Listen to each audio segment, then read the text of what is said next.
እንግዲህ ዛሬ ማሳያችሁ በቀላሉ ቤታችን ውስጥ እንዴት ቅባትን መስራት እንችላለን ነው። የመጀመሪያ ነገር ሽንኩርት፣ ቀይ ሽንኩርት ኦኬ። ሲቀጥል ነጭ ሽንኩርት። እዚህ ጋር ሮዝሜሪ ወይም የስጋ መጥበሻ ነው የሚባለው በእኛ አካባቢ አላውቅም በሌሎቹም እንደሚባል፣ ግን ሮዝሜሪ በሚለው እንያዘው። ሮዝሜሪ የስጋ መጥበሻ ወይም ሮዝሜሪ እርጥቡም ካላችሁ በጣም የተሻለ ነው። ቅርንፉድ እንዲሁም ምንድነው ናአና ፍሬሹን ነው የምናደርገው ኦኬ።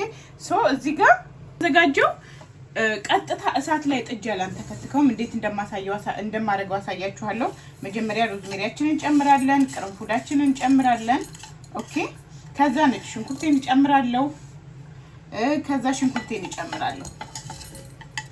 ሌላ ምንድነው የምናደርገው የናአና ኦኬ። በደንብ መታጠቡን ንጹህ መሆኑን እንዳትረሱ። ሶ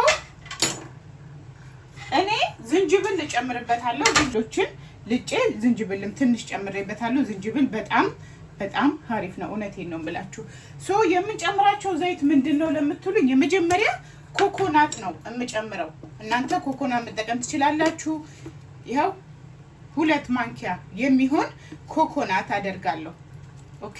ኮኮናት የትኛውም አይነት ኮኮናት ሚሊዮን ስም ነው የብራንድ ስም ያለው፣ ግን የፈለጋችሁትን መጠቀም ትችላላችሁ።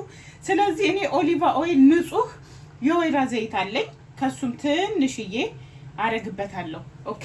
ሶ እናንተ ግን ቤታችሁ የፈለጋችሁትን አይነት የፀጉር ዘይት፣ አልመንድ፣ ካስተር።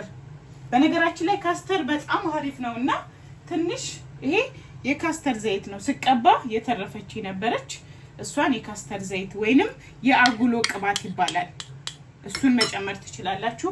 በጣም አሪፍ ነው፣ ተወዱታላችሁ።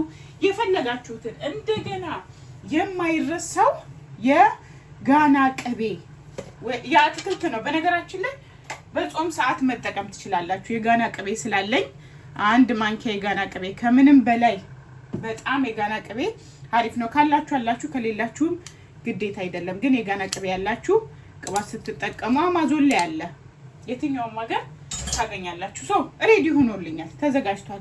ምንድነው የሚያስፈልገኝ? ይሄው እንዴት ነው የምሰራው የሚለው ይሄው ጋዜን እለኩሳለሁ ኦኬ። እንዴት ነው ዘይቱን የማዘጋጀው? በጭራሽ የትኛውም አይነት የፀጉር ቅባት ስትሰሩ ቀጥታ መጥበሻው ላይ አድርጋችሁ አታንተክትኩት። ይሄው ጋዜን እለኩሳለሁ በመካከለኛ ኦኬ፣ በመካከለኛ ቴምፕሬቸር ነው 40 ደቂቃ ወይም 50 ደቂቃ እተወዋለሁ። በቃ በደንብ የነዚህን ሁላ ውህድ ዘይቱ ጋር እስከማገኝ ድረስ እተወዋለሁ። ማክሲመም 40 እና 50 ደቂቃ ተውትና ከለሩን አሳያችኋለሁ። አይንተከተክም፣ ዘይቱ አይፈላም። ሞቅ እያለው በቃ በጣም እየሞቀ እንዳለ የሚፈልገውን ከነዚህ ከሰጠሁት የሚፈልገው ሚኒራል ምን ላይ ያገኘዋል? ቅባቱ ላይ ይሄዳል ማለት ነው። ሶ ተከታተሉ፣ በደንብ ታገኙታላችሁ። አያችሁት ውዶቼ እንዴት እየተንተከተከ ወደ ውስጡ በቃ እንትኑ ራሱ እያያችሁት ነው። የዘይቱ ከለር እየተቀየረ ነው። በቃ ከዚህ የሚፈልገውን እየወሰደ ነው። ዩሲ ገና ነው። በደንብ ይንተክተክ። ብትችሉ ጊዜ ሰጣችሁ ራሱ 1-2 ሰዓት ብታንተከትኩት ደግሞ በስማም በጣም አሪፍ ነው የሚሆነው። ይሄው እንግዲህ ውዶቼ እንደምታዩት ከለሩ በቃ አያችሁት በጣም ተቀይሯል። በቃ አረንጓዴ ሆኗል። እንደምታዩት ሽንኩርቱ ምኑ በቃ ሙትት ብሏል። በቃ አሁን ይሄ ምንም ሳይቃጠል ቀስ ብሎ በደንብ የተብላለ ነው ማለት ነው። ስለዚህ አሁን ቀጥታ ምንድነው የምናደርገው? በጣም የተንተከተከው ዘይታችንን እንደዚህ ሰሃን አዘጋጅቻለሁ።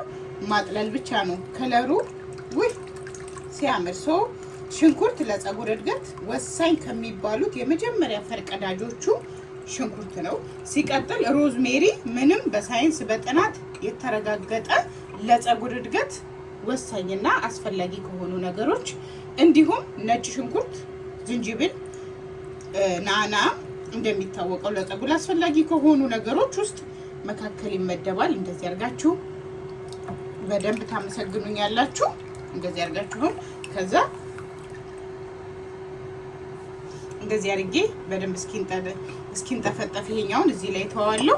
ይሄኛውን ግን እንደዚህ አይነት በመርጫ ባለው ዕቃ አድርጋችሁ ኦኬ ለፀጉራችሁ ሬዲ ነው ማለት ነው። በሳምንቱ ለጊዜ ተጠቀሙት። በጣም ታመሰግኑኛላችሁ።